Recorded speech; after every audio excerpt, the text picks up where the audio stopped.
Hey, what's going on everybody, and welcome back to the Whiskey Cove. And on today's episode, we take a little look at some of the whiskeys and bourbons I passed on in November. Run the video.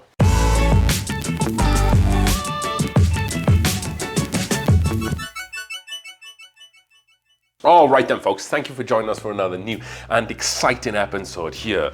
So as the holiday periods have been going on, this kind of video is kind of fallen a little bit behind. So we're just playing a little catch up here. So these are the whiskeys and bourbons that are kind of passed on in November. So we do generally see a lot of stuff on shelves around about now, around this time of year. Some of it is affordable, some of it is reasonable, and some of it is not. Sometimes I pass on stuff because I don't need it.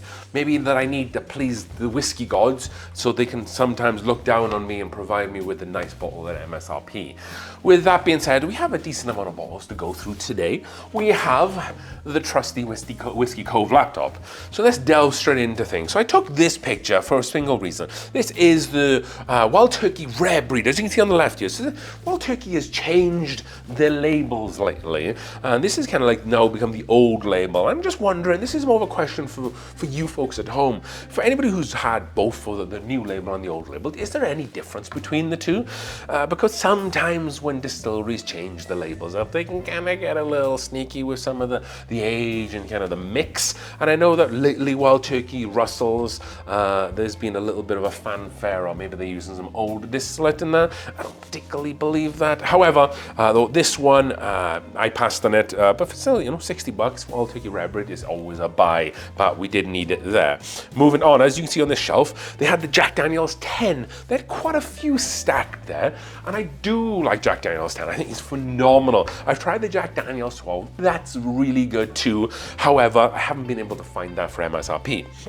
This was an MSRP. It was $180, definitely on the higher side. And then also you can see they had Blantons for $140. They had one of the worst bottles in the world, which is that Caribou Crossing for $170. That was a pass. And then they also had a few Taylor small batches for $140. And then on the end, you can see the Jack Daniel's twice barreled rye for $200. So a very expensive store this was. I didn't really want to kind of be spending that sort of money. But we don't really see Jack Daniel's 10 every day of the week, or we don't see the twice barreled Tennessee rye at the end. So it's cool that they see these on shelves. It was still very expensive. Moving on. Next up, we have this picture, and as you can see, they had the heart release here. It was $80. I was thinking about getting this one because the one that I have is a different ABV, and I think the MSRP on this is around $75, so they weren't too far off, to be fair. The Eagle Rare was $70, so that was a big pass as it was anyway. But I think the heart release, I might go back and get this as a bit of a backup. Like I said, I have the other one. If you don't already know, the Maker's Mark heart releases, there's two different proofs and ABVs, so definitely look at the bottles if you are presented to buy them again. However, I do think that this heart release is going to continue to be more and more findable now that the original fanfare is over. Moving on, you can see a couple of different Blantons here. Yeah, $116. No one's going to be paying that all day long. And at the same place, they also had this Weller 12 for $176. Folks, don't buy Weller 12 for that price. It is not worth it. It is a $50, $60 MSRP bottle. Yes, don't pay anything more than $100 for that, in my humble opinion. Moving on, and we also have a picture of this. I took this because I haven't seen these Basil Haydens for a very long time. So this is the Basil Hayden aged 10 year. This is the rye though. They've completely, as you can see from the bottles to the left, they've kind of changed the branding up a lot, but I don't even think that they do this bottle anymore. So the folks there wanted $75 for it. Did I miss a trick not buying this bottle? Should I go back and get it? I don't particularly like Basil Hayden's as much, so if I was buying this, it would just be as kind of like maybe like a dusty to sit on. So you folks tell me, is this bottle worth buying for $75? Because the regular 10 year, I think, is around about $60, $70 as it is. So it's MSRP to a degree. Moving on, and we see these funky bottles here. I don't know too much about these. What I can say that, the labels look a little fun there, but we should never judge whiskey on the labels themselves. So I was in a Total Wine a couple of months ago, and they did say, I was speaking to one of the workers, and he said that the labels were cool, but the whiskey in them is just bland. So let me know if you've tried some of these. I have seen some posts on Facebook about people posting about these in terms of just like posting their drinks, but I'd love to hear, is it worth me picking up? Because the labels are pretty cool, I'll give them that. Moving on, at the same store, they did have a $200 bottle of High West Midwinter Night Strand. We were going to pass on that. They had a $300 bottle of Old Grandad. That's the 16 years of age. The MSRP on that is $200. We're not going to buy that. And then we saw this guy, Russell's Reserve 15. I asked them if they would do it for 300. They would not do it for 300. I bet that is gone now after all the kind of end of year releases and end of year releases of top whiskeys of the year for YouTubers and social media people, and Russell's 15 finished quite high up. Also, you can see that they had a Hancock's Reserve that somebody foolishly bought for $150. Folks, again, don't buy Hancock's Reserve for $150. But yes, it was nice to see that Russell's Reserve 15. However, that price tag was not nice to see. And then also they had these trio of these Buffalo Trace, the straight rye, the rye recipe, and the wheat recipe. I'm not paying that amount of money for these. I've tried these quite a few times, and they've just kind of at the same standard of Buffalo Trace, like John J. Bowman small batch. So don't go splurging that much on these three here, folks. Also as well, I wanted to include this bottle that I saw at a store. So this is a Wild Turkey 70th Russell's. So this $70 is high. MSRP is around $50, but I do think they might be worth buying just to kind of sit on and keep for a while, because this is a limited bottle. It's the 70th. Yes, there was a lot of these put out. However, you know, it's not going to be the 70th next year, is there? You know, it can never be the 70th again.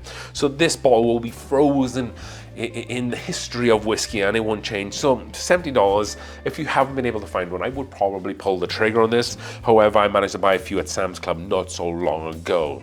And then they also had a few of these Good Times picks, which you don't really see that much anymore. I think that this distillery is kind of peaked a little bit. So this, as you can see on the left, they have one that is finished in a toasted white oak and peach brandy barrels for $100. That's a rye. And they have Good Old Times. So this is their whiskey that is like 2 years older than the regular stuff. So this is their toasted cigar blend. Finished in toasted white oak, Armagnac sherry, and cognac barrels. But that is $150. I'm not sure if it's worth the extra $50. The Good Old Times, like I said, is supposed to be the higher age stuff, but that's a little bit too pricey for me. If that price came down to like $100, I might buy it, and we won't be passing on it in this video.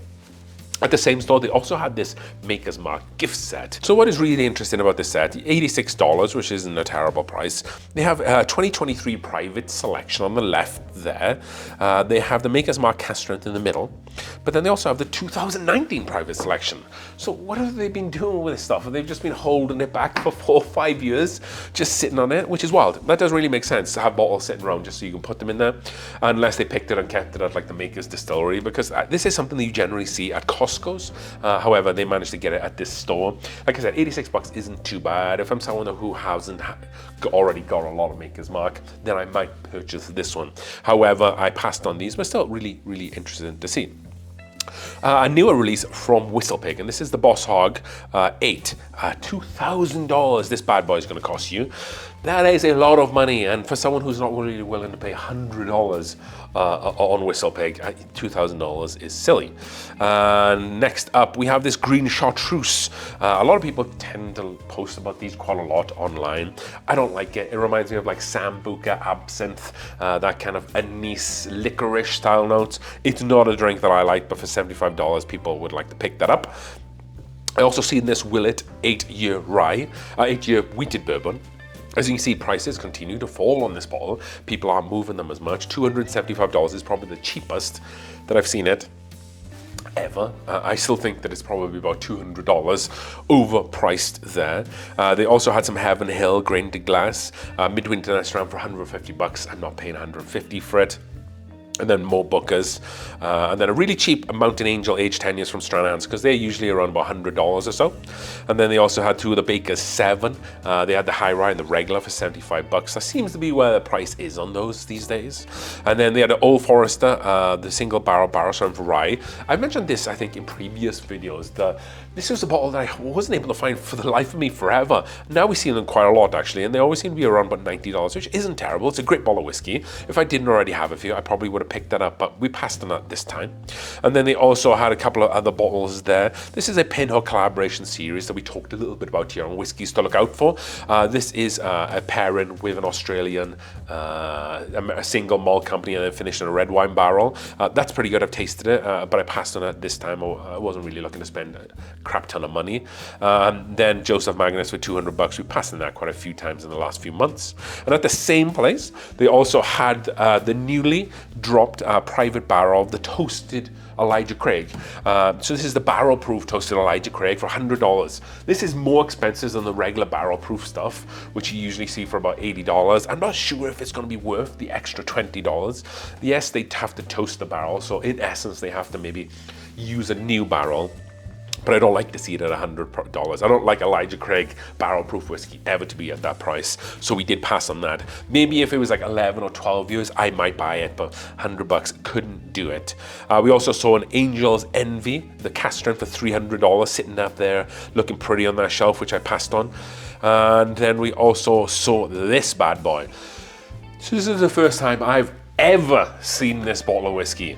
It is $4,000, and that is the Old Fire Copper 2005 edition from Buffalo Trace. I think this generally sits at around $3,000 mark. I didn't have the price or the money sitting around of a pre-owned car that I could go and spend on a bottle of whiskey. Cool case, cool bottle. Yes, it's like 19 years old, but yeah, $4,000. And I've checked, I've been going back and forth to this store quite a lot. They have not put the price down, and it's still there in the case. We also passed in some Old Grandad 16 for $210. Some Shanks for $140. I prefer the Bourbons. I'm not the biggest fan on Shanks, and especially for that price as well. I think this bottle should probably be $70. That's my humble opinion. We saw some Woodford Reserve Madeira Oak Finish for $200, which is just insane, man. That's definitely not worth that price. We also saw this bottle of Russell's Reserve 13 for $330. I was hoping that was, when I saw it, I walked into the store, I saw the price to begin with, and I was like, please be 15.